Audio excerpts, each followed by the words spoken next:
a local political consultant with GrassrootsLab and co-founder of CaliforniaCityNews.org. He's conducted extensive research on this spring's elections throughout LA County. He joins us now to discuss the dynamics of politics. Robb Korinke. Robb, tell us, because there's so many elections, tell us about the congressional elections that are coming up and the dynamics of those.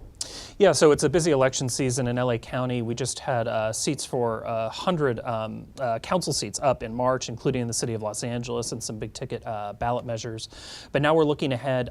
April 4, you have a special election to fill Javier Becerra's congressional seat. This is a seat that covers downtown Los Angeles, Koreatown, up to Eagle Rock.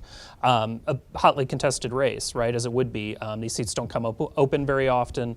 There's more than 20 candidates that have filed. Interesting aspect to this race is the seat is a 3-to-1 advantage for Latinos in the district, and yet the early returns that we're seeing are actually close to 2-to-1 Korean returns. Thought to be front runner for this race is Jimmy Gomez. He's a state legislator. He has most, if not all, of the Democratic establishment backing him. It's a heavily Democratic seat.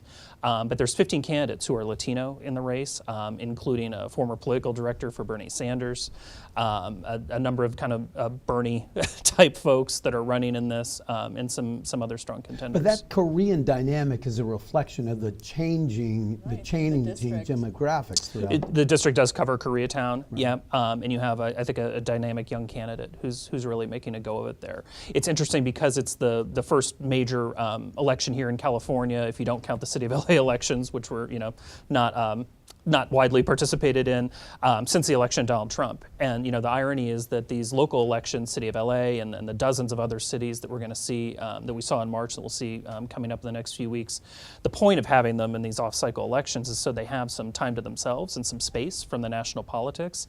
And yet we find ourselves in a situation where the national politics really pervades almost everything. So tell us a little bit about what's happening within some of the cities. It's interesting how everyone has kind of a different date, and why is that not structured in a different way? Well, it's likely to change. There was a bill in the state legislature which would seek to consolidate these elections. Many of them, so there's some vagaries of it, the charter cities are exempt. But smaller cities will ultimately be moving to June and November cycles. So this is maybe our last chance to really see a lot of these. But the reason, again, is because some of the cities historically have wanted, they don't want their local election to be permeated by the politics of the governor's race or the presidential race. So there are elections kind of all over the map in LA County. LA County is kind of unique a little bit in that sense, more so than other parts of the state, but we have elections on April 4, as I mentioned, for the congressional. You also have cities of Inglewood and Glendale.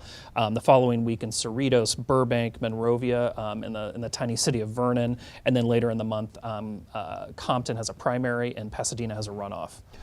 Do you think that what's going on politically now will be reflected in increased participation as we go forward in these elections? Not if March was any indicator, right? The March elections in the city of LA and the dozens of other cities, they tracked with a kind of average turnout that we've seen over the last decade or so, which is in the local elections, which is bad, right? It's like 18 to 19% turnout. That was something that, Pollyanna-ish of me, I thought that perhaps we would see greater interest in the local elections. You have thousands of people, showing up spontaneously at LAX and downtown Los Angeles to protest. That hasn't necessarily been translating into votes. I think that one of the more interesting political dynamics is the participation of Latinos. And that's really something to watch. Robb, thank you so much for being on with us Thank today. You. Really I appreciate it. Get Everyone out go and vote. That's Yes. the message. Yeah. Get out and Absolutely. vote. Yes. Coming up, music enjoyable for both the parent and the child. Sure. Time for CCN Arts with Anne-Marie Villacana, who's going to introduce us to Lisa Roth of CMH Records and creator of Rockabye Baby. Next.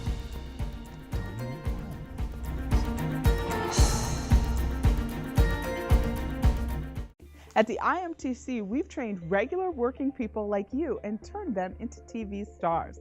Just ask Brian Loftus. And thank you, CCN, for all that you did for me. Signing off, Brian Loftus. Back to you, Tim. Natalie Tavidian. When I was hired here in my first commercial market, they love that I had that live experience, and that is just priceless for anybody trying to get into this industry. Tracy Leon. I think that any investment in Crown City News' program is a benefit to the community and to journalists starting out. And many more. Those folks and others are now working in their dream TV careers, and you can too. We train kids, teens, and adults professional storytelling on TV and on social media. Call 626-344-8314 to join the International Media Training Center today.